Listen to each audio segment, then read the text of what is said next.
আমি জানুয়ারি 2 তারিখ থেকে এখন পর্যন্ত ক্রোড়পত্র দিয়েছি। আমি কোনো ব্যক্তির সুপারিশে কোনো ক্রোড়পত্র দেই না। হ্যাঁ, সুপারিশ করেছে, নিয়েছি, দেখেছি, কিন্তু দিন শেষে আমার যে ফর্মুলা সেটাই অ্যাপ্লাই করেছি।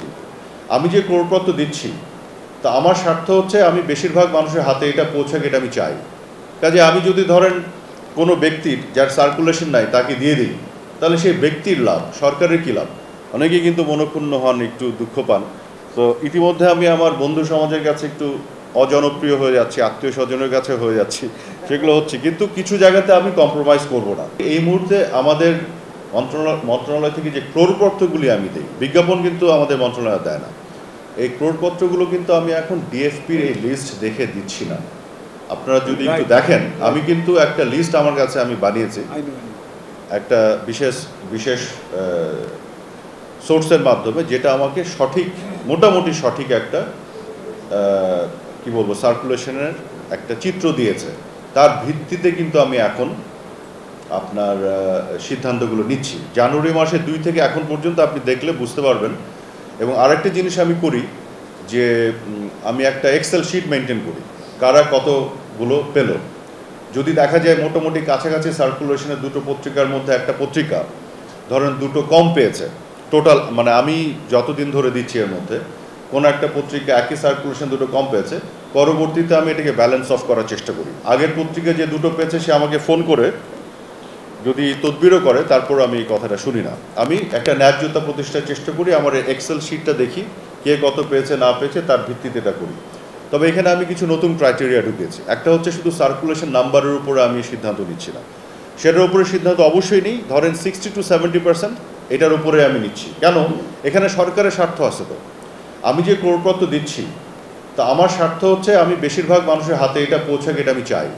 কাজে আমি যদি ধরেন কোনো ব্যক্তির যার সার্কুলেশন নাই তাকে দিয়ে দিই, তাহলে সেই ব্যক্তির লাভ, সরকারের কী লাভ? তাই না? অনেকে এসে আমাকে বলার চেষ্টা করেন যে আমি যেগুলো বলে আর কি, আমি এত ডিটেলে না যাই, তো আমি তাকে তখন বলি আমি সব কিছু মানলাম, মানে I respect you for your contribution, but now you tell me one thing, আমি যদি আপনাকে ক্রোড়পত্র দেই, আপনার লাভ আই আন্ডারস্ট্যান্ড, সরকারের কী লাভ এটা বুঝায় বলেন। সরকার তো চায় 7 মার্চ 7 মার্চের ক্রোড়পত্র বেশিরভাগ মানুষের হাতে পৌঁছায়। নগদে 500 টাকা বা তার বেশি পেমেন্টে পেতে পারেন ঢাকায় জমিসহ 20 কোটি টাকার পুরস্কার। কাজে আমার নিজের স্বার্থে, সরকারের নিজের স্বার্থে আমার সেই পত্রপত্রিকাকেই দিতে হবে যাদের সার্কুলেশন বেশি, এটা আমি নিশ্চিত করি। দ্বিতীয় এবং তৃতীয় দুটি ক্রাইটেরিয়া আমি মাথায় নিয়েছি। সেটা হচ্ছে কিছু পত্রিকা আছে দেখবেন সার্কুলেশনের চ্যালেঞ্জ আছে, কিন্তু তার একটা ইতিহাস ঐতিহ্য আছে, একটা ব্র্যান্ডিং আছে, সেটাকেও আমি মাথায় নিই। কিছু পত্রিকা আছে হয়তো সার্কুলেশনের চ্যালেঞ্জ আছে, ওই ধরনের অনেক পুরনো পত্রিকা না কেন, একজন নাম করা এডিটর আছেন যার নিজের আবার ইতিহাস ঐতিহ্য ব্র্যান্ডিং আছে। এগুলোকে আমি যাচাই বাছাই করে একটা ব্যালেন্স করে আমি জানুয়ারি 2 তারিখ থেকে এখন পর্যন্ত ক্রোড়পত্র দিয়েছি। আমি কোনো ব্যক্তির সুপারিশে কোনো ক্রোড়পত্র দেই না। হ্যাঁ, সুপারিশ করেছে, নিয়েছি, দেখেছি, কিন্তু দিন শেষে আমার যে ফর্মুলা সেটাই অ্যাপ্লাই করেছি। আর ডিএফপির যে বিষয়টি আমি করছি, ওখানে আপনারা জানেন যে ডিএফপির আগে ডিজি রিটায়ারমেন্টে যাওয়ার পরে আমার এখানে মাঝখানে নিয়োগের জন্য একটু সময় লেগেছে, একটু চিন্তা করতে হয়, খোঁজ খবর করতে হয়, বুঝতে হয়, তারপরে অনেকগুলি ইকুয়েশনস থাকে, এগুলো মাথায় নিয়ে তারপরে সিদ্ধান্ত নিয়ে আমরা মাত্র ডিজি নিয়োগ দিয়েছি। এখন যে ডিপার্টমেন্ট এই সার্কুলেশনের কাজগুলি করে তাদেরকে নিয়ে আমি বসবো, ফর্মুলাতে একটা ফাইন টিউন করে এমন ফর্মুলা আনা যেন সত্যিকার অর্থে সার্কুলেট, অর্থাৎ শুধু প্রিন্ট করলে হবে না, বিকৃত পেপারের যে নাম্বার যেটা বিক্রি হয়ে যাচ্ছে, জানি না শব্দটা ঠিকই বললাম কিনা, হ্যাঁ, যেটা সোল্ড অফ হচ্ছে, সেই নাম্বারটা আমরা পাওয়ার ফর্মুলাটা বের করব, যেখানে ম্যানিপুলেশনের কোনো সুযোগ থাকবে না, অন্তত আমার কাছে আসল লিস্টে যাতে থাকে, so that I can take the right decision. তো সব জায়গাতে আমি এক ধরনের স্বচ্ছতা এবং অবজেক্টিভিটি আনার চেষ্টা করছি।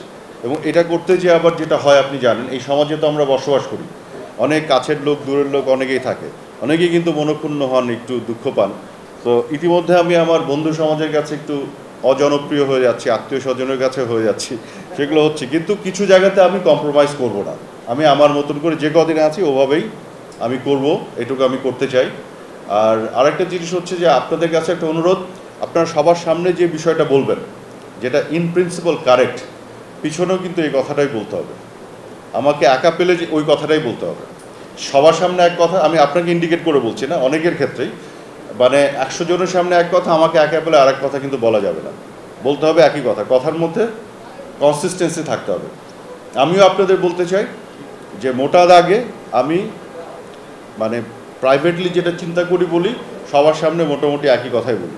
এখানে আমি ভ্যারিয়েশন রাখার চেষ্টা, মানে যাতে না থাকে সেটা চেষ্টা করি।